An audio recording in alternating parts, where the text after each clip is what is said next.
येवला तालुक्यामध्ये अवकाळी पावसाने मोठं नुकसान केलंय. काढणीला आलेला गहू, कांदा, मका, हरभरा, टरबूज, टोमॅटो इत्यादी पिकांचं नुकसान झालंय. त्याचबरोबर पुरणगाव येथील समाधान झांबरे यांच्या रोपवाटिकेचं देखील या अवकाळी पावसामुळे मोठं नुकसान झालंय. अचानकपणे झालेल्या बेमोसमी पावसामुळे तालुक्यातील शेतकरी अडचणीत सापडलाय.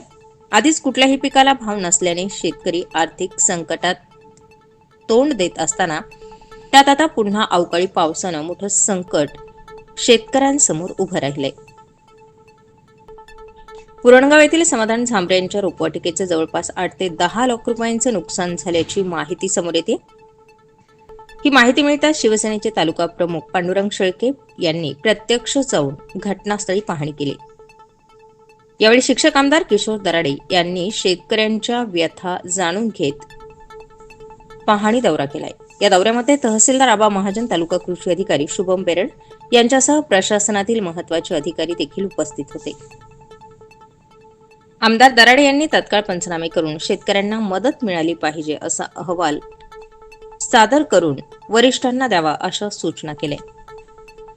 तालुक्यातील ज्या ज्या भागात नुकसान झाले त्या ठिकाणी आमदार किशोर दराडे, शिवसेना तालुका प्रमुख पांडुरंग शेळके पाटील यांनी स्वतः शेतकऱ्यांच्या बांधावर जात पाहणी केली.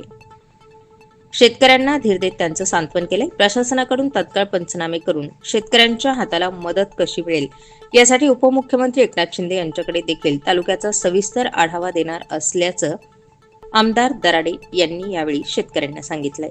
वेळच नाही काही बोलायला इंजेक्शन देऊ का फक्त विद्राव का ते तर मी यावेळेस बघितले ना खूप जास्त लाल दिसले मला.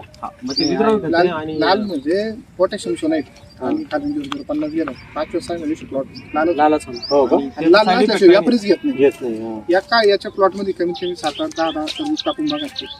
अच्छा निघले मी त्यांच्या कार्यक्रम हा हा घेतच नाही. असं विद्राव आपण शेती पोटॅश लेवल वाढली का लाल नाही. काही कच्चे निघून गेले असत आता हे काही विकणारे व्यापारी यांनी काही उद्योग केला असत इंजेक्शन वगैरे असत नाही. हे जर काही असत तर नाही शेतकऱ्याकडून असं होत. शेतकऱ्याकडून देखील कारण की आता 5 ते 6 दिवसाची भाव करून घेतात. स्टार 24 फास्ट न्यूज साठी दीपक ढोकळे, येवला.